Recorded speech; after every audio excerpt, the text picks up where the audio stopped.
ओं जन्म कर्म च मे दिव्यमेवं जो वेति तत्त्वतः त्यक्त्वा देहं पुनर्जन्म नैति मामेति अर्जुन।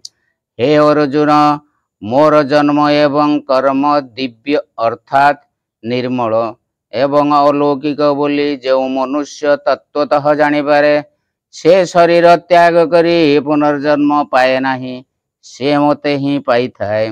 भगवानंकर जन्म दिव्य यहाँ तत्त्वतः बुझिबा अर्थ कौन? सर्वशक्तिमान पुनर्ब्रह्म परमेश्वर वास्तव रे सर्वथा जन्म ओ मृत्युर अतीत। तांक जन्म जीव मानंकर जन्म परि हुए नाही। से निजर भक्त मानंक उपरे अनुग्रह करी निजर दिव्य लीला द्वारा सेमानंक मन को निज आड़क आकृष्ट करने को दर्शन स्पर्शन और भाषण आदि द्वारा सेमानंको सुख प्रदान करने को संसार रे निजर दिव्य कीर्ति विस्तार करी ताहा श्रवण कीर्तन और स्मरण कराइबा माध्यम रे लोकमानंकर पाप राशि नाश करने को तथा जगत रे पापाचारी मानंको विनाश करी धर्म स्थापन करने को जन्म साधारण रूपक लीला मात्र करती। तांकर सेई जन्म निर्दोष और अलौकिक जगतर कल्याण पाई भगवान एहिपरि मनुष्यादि रूप रे लोकमानंक सम्मुख रे प्रकट हुअन्ति। तांकर सेई विग्रह आकृत उपादान रे गठित होई न थाए, ताहा दिव्य चिन्मय प्रकाशमान शुद्ध और अलौकिक होई थाए। तांकर जन्म गुण एवं कर्म संस्कार हुए नाही। से मायावश होई जन्म धारण करती नाही। से निजे प्रकृतिर अधिष्ठाता होई योग शक्ति द्वारा मनुष्य दि रूप रे केवल लोकमानंक उपरे दया करी ही प्रकट हुअन्ति। एहा भल भाव रे बुझिजिबा अर्थात एथिरे टिके हेले असंभावना ओ विपरीत भावना न रखी पूर्ण विश्वास करिबा ओ साकार रूप रे प्रकट होइथिबा भगवान को साधारण मनुष्य बोली न भावी सर्वशक्तिमान सर्वेश्वर सर्वांतर्यामी साक्षात सचितानंद घन पूर्ण ब्रह्म परात्मा बोली बुझिबा ही भगवानंकर जन्म तत्वतः दिव्य बोली मानिबा। यही अध्याय रे षष्ठ श्लोक रे यही कथा बुझाई दिया जाइछि। सप्तम अध्याय रे 24 और 25 श्लोक रे एवं नवम अध्याय रे 11 तथा 12 श्लोक रे यही तत्व न बुझी भगवान को साधारण मनुष्य बोली भाबुथिबा लोकंकर निंदा करा जाउछि एवं दशम अध्याय तृतीय श्लोक रे यही तत्व बुझी पारुथिबा लोकंकर प्रशंसा करा जाइछि। जेउ पुरुष माने भगवानंकर जन्मर दिव्यता को यही परि तत्वतः बुझी पारंती सेमानंको भगवानंकर एक क्षणर वियोग मध्य असह्य होइथाय। भगवानंक ठारे परम श्रद्धा ओ अनन्य प्रेम थिबारु सेमानंक द्वारा भगवानंकर अनन्य चिंतन होइथाय। भगवानंकर कर्म दिव्य यह तत्वतः बुझिबार अर्थ कौन? भगवान सृष्टि रचना एवं अवतार लीलादि जेते जेते कर्म करती सेथिरे तांकर टिके हेले स्वार्थ संबंध न थाए। केवल लोकमानंको अनुग्रह करिबा को ही से मनुष्यादि अवतार मानंकरे नाना प्रकार कर्म करिथान्ति। भगवान निज प्रकृति द्वारा समस्त कर्म करी मध्य सेई कर्म मानंकर कर्ता भाव न रखिथिबारु वास्तव रे किछि करंती नाही एवं बंधन रे मध्य पड़ंती नाही। सेई कर्म मानंकर फल रे भगवानंकर टिके हेले स्पृहा न थाए। भगवानंक द्वारा जहा किछि चेष्टा हुए ताहा केवल लोक मंगल पाई हुए। तांकर प्रत्येक कर्म रे लोकमानंकर कल्याण ही पूर्ण होइथाय। से अनंत कोटि ब्रह्मांडर स्वामी होइतिले मध्य सर्वसाधारणक सहित अभिमान रहित दया एवं प्रेम पूर्ण ममता रखी व्यवहार करती। मनुष्य माने तांको जेउपरि भजन करती भगवान मध्य सेमानंकु सेहीपरि भजन करती। निजर अनन्य भक्त मानंकर जोगक्षेम भगवान स्वयं बहन करती। से सेमानंकु दिव्य ज्ञान प्रदान करती एवं भक्ति रूपी नौकारे बसाई भक्त मानंकु संसार सागर शीघ्र उद्धार करने को स्वयं सेमानंकर नाविक होई जाती। एपरि भावरे भगवानंकर समस्त कर्म आसक्ति और अहंकार और कामनादि दोषरु सर्वथा रहित और निर्मल और शुद्ध होता है। केवल लोकमानंकर कल्याण करने को एवं जगतर नीति धर्म शुद्ध प्रेम और भक्ति आदि प्रचार करने को भगवान समस्त कर्म करती। यही समस्त कर्म करी मध्य भगवानंकर वस्तुत से कर्म मानंकर कौनसी प्रकार संबंध न थाए। से सर्वथा कर्म को अतीत और अकर्ता अटंती। यह लोक भल भाव रे बुझीजिवा एथिरे कौनसी प्रकार असंभावना और विपरीता भावना न रखी पूर्ण विश्वास होइजिवा ही भगवानंकर कर्म मानंक तत्वतः दिव्य बोली बुझीवा।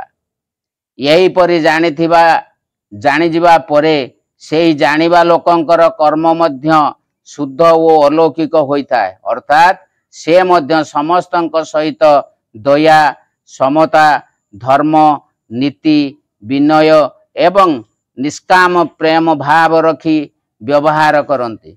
भगवानंकर जन्म और कर्म उभय को दिव्य बोली बुझीजिवा परे भगवत प्राप्ति हुए ना। एथिमध्यरु कौनसी गोटिकर दिव्यता संबंध रे ज्ञान होइजिवा परे मध्य हुए। कौनसी गोटिकर दिव्यता जानिगले से भगवत प्राप्ति होइथाय। तेणु उभयंकर दिव्यता बुझिनेले मजे भगवत प्राप्ति हो जाए ताहा कहिबा बा आवश्यक कौन। यह तत्वतः जानिजिबा लोकमानंकर पुनर्जन्म हुए नाही से मते ही पाई पारंती एपरि कहिबार भाव कौन। से पुनर्जन्म प्राप्त न होई केउ भाव प्राप्त होती तांकर की प्रकार स्थिति हुए यही जिज्ञासार पुति निमित्त भगवान कहिचंती से मते ही प्राप्त होती एवं जे भगवान को पाई पाए जाती तांकर पुनर्जन्म हुए नाही। या ही सिद्धांत। एठारे जन्म कर्मर दिव्यता जानिथिबा लोकंकर शरीर त्याग परे भगवत प्राप्ति हेबार कथा कहा जायछि। तेबे कौन तांकु यही जन्म रे भगवान मिली पारंती नाही। यही जन्म रे से मिली पारंती नाही सेपरि नुहे। से भगवानंकर जन्म कर्म मानंकर दिव्यता को जो समय रे पुनर्भाव रे जानी पारंती वस्तुत सेही समय रे तांको भगवान प्रत्यक्ष मिली जाती। मरिबा परे आउ तांकर पुनर्जन्म हुए नाही। से भगवानंकर परम धाम को चली जाती। यही विशेष भाव देखाइबा निमंते कहा जायछि जे से शरीर त्याग परे भगवान को ही पाई जाती। भगवानंकर जन्म और कर्म मानक तत्वतः दिव्य बोली बुझी पारिबार जेउ फल वर्णना करागला ताहा जे अनादि परंपरा रु चली आसीची सेही कथा स्पष्ट करने को भगवान कहउछंती। ओं नमो भगवते वासुदेवाय ओं परमात्मने नमः। ओं वितराग भय क्रोधा मन्मया मामुपाश्रिता बहवो ज्ञान तपसा पुताम भावमागताम। पूर्व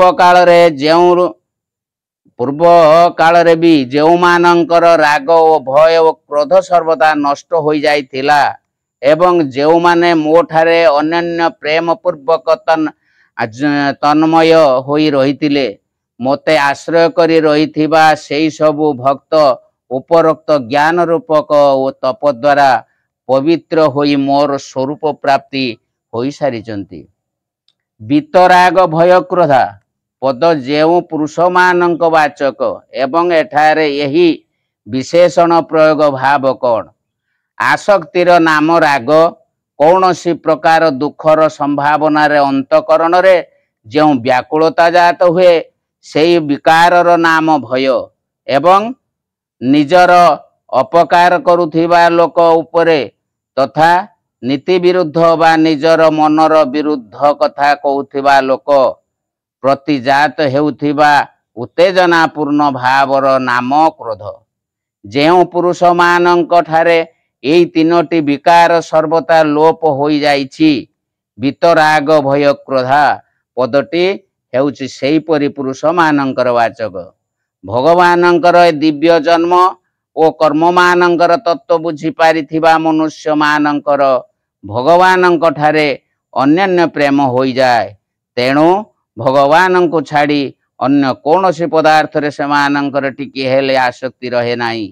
ଭଗବାନଙ୍କ ତତ୍ତ୍ୱ ବୁଝିପାରିବା ଫଳରେ ସେମାନଙ୍କୁ ସର୍ବତ୍ର ଭଗବାନଙ୍କର ପ୍ରତ୍ୟକ୍ଷ ଅନୁଭବ ହେବାକୁ ଲାଗେ ଏବଂ ସର୍ବତ୍ର ଭଗବତ ବୁଦ୍ଧି ହୋଇଯିବାରୁ ସେମାନେ ଚିରଦିନ ପାଇଁ ସର୍ବଦା ନିର୍ଭୟ ହୋଇଯାଆନ୍ତି। ସେମାନଙ୍କୁ ଯିଏ ଯାହା କହନ୍ତୁ ନା କାହିଁକି ସେମାନେ ଭଗବାନଙ୍କ ଇଚ୍ଛାରେ ତାହା ହେଲା ବୋଲି ବୁଝନ୍ତି ଏବଂ ସଂସାରର ସମସ୍ତ ଘଟଣାକୁ ଭଗବାନଙ୍କର ଲୀଳା ବୋଲି ବୁଝନ୍ତି। ଅତଏବ କୌଣସି ପରିସ୍ଥିତିରେ ମଧ୍ୟ ସେମାନଙ୍କ ଅନ୍ତଃକରଣରେ କ୍ରୋଧ ବିକାର ଜାତ ହୁଏ ନାହିଁ।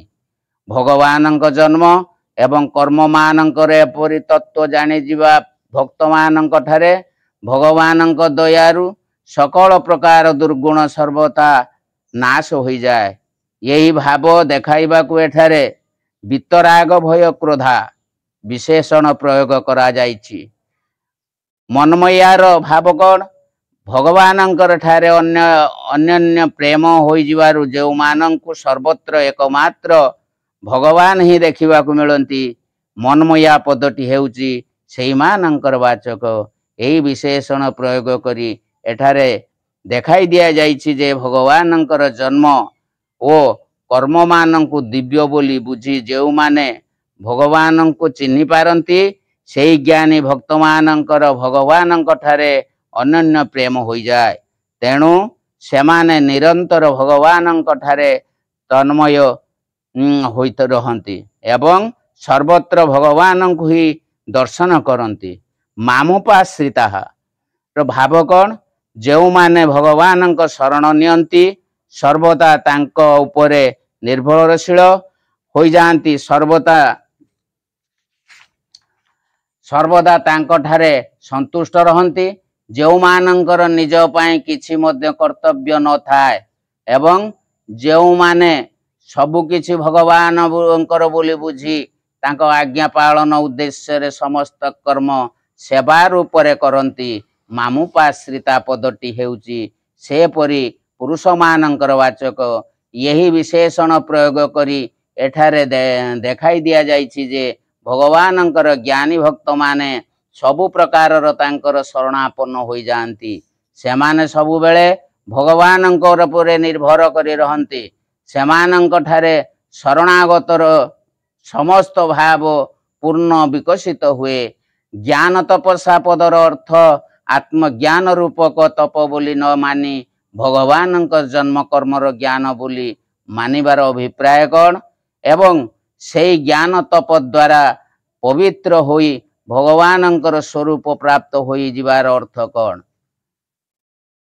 ଏଠାରେ ସାଂଖ୍ୟ ଯୋଗରେ ପ୍ରସଙ୍ଗ ନାହିଁ। ଭକ୍ତିର ପ୍ରକାଶ ଚାଲିଛି ତଥା ପୂର୍ବ ଶ୍ଲୋକରେ ଭଗବାନଙ୍କର ଜନ୍ମ କର୍ମମାନଙ୍କୁ ଦିବ୍ୟ ବୋଲି ବୁଝିବାର ଫଳ ଭଗବତ ପ୍ରାପ୍ତି ବୋଲି କୁହାଯାଇଛି। ତାହା ପ୍ରମାଣ କରିବାକୁ ଏହି ଶ୍ଲୋକ ଦିଆଯାଇଛି। ତେଣୁ ଏଠାରେ ଜ୍ଞାନ ତପସ୍ୟା ପଦରେ ଥିବା ଜ୍ଞାନର ଅର୍ଥ ଆତ୍ମଜ୍ଞାନ ବୋଲି ନ ନେଇ ଭଗବାନଙ୍କର ଜନ୍ମ କର୍ମମାନଙ୍କୁ ଦିବ୍ୟ ବୋଲି ବୁଝି ନେବା ରୂପକ ଜ୍ଞାନ ବୋଲି ग्रहण करा जाइछि।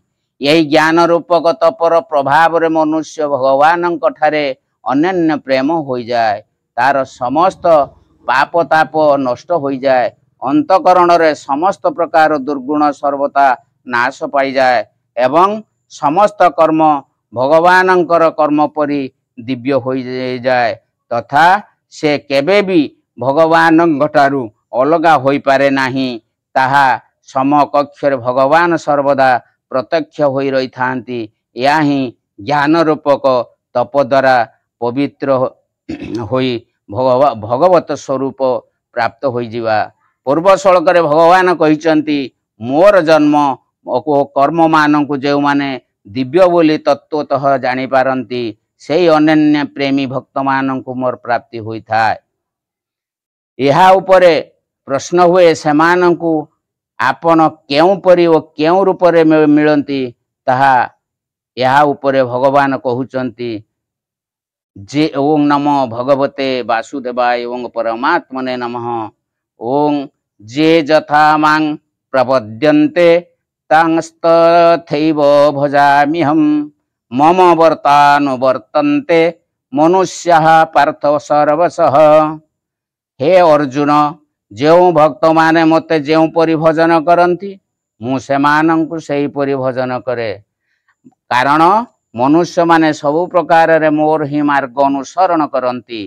भक्त माने मते जो परि भजंती मु सेमानंकु सेही परि भजन करे।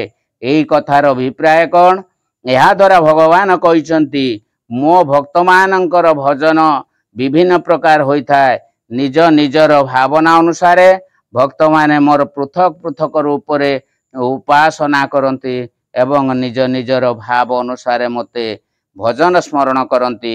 अतएव मु मध्य सेमानंकु सेमानंकर भावना अनुसारे सेई रूप मानंकर ही दर्शन देई थाए।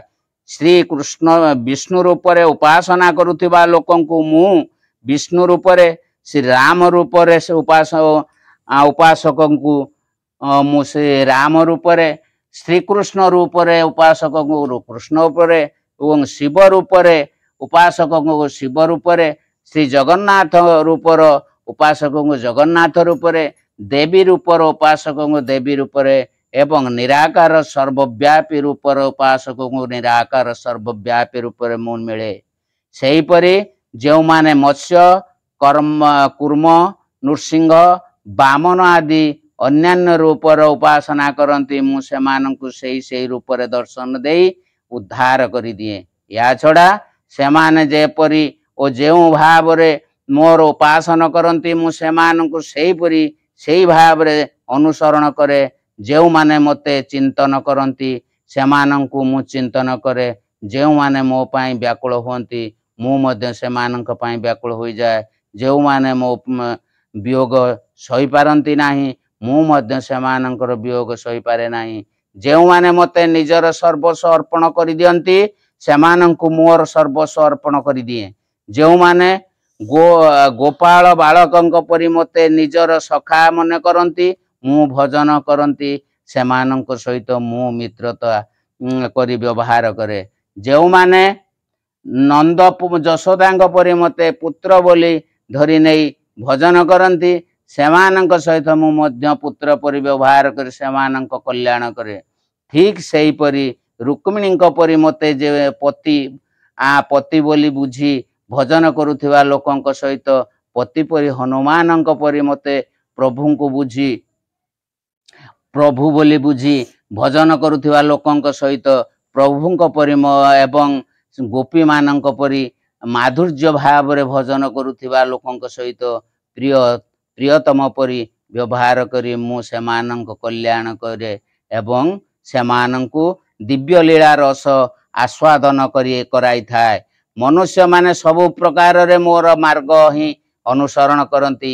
ए कथार भाव कौन? यहा द्वारा भगवान कहउचंती मते लोके मते अनुसरण करंती तेणु मु जदि प्रेम ओ सौहार्दपूर्ण व्यवहार प्रदर्शन करिवी तेबे लोक मो देखा देखी मो परि निस्वार्थ भाव रे परस्पर यथायोग्य प्रेम ओ ସୌହାର୍ଦ୍ଦ ରଖି ବ୍ୟବହାର ପ୍ରଦର୍ଶନ କରିବେ।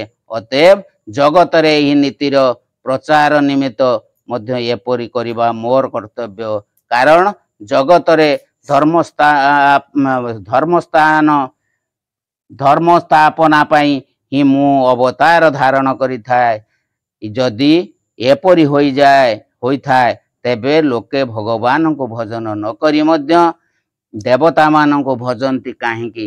ଏହା ଉପରେ ଭଗବାନ କହିଛନ୍ତି ଓଂ ନମୋ ଭଗବତେ ବାସୁଦେବାୟ ଓଂ ପରମାତ୍ମନେ ନମଃ ଓଂ ପରମା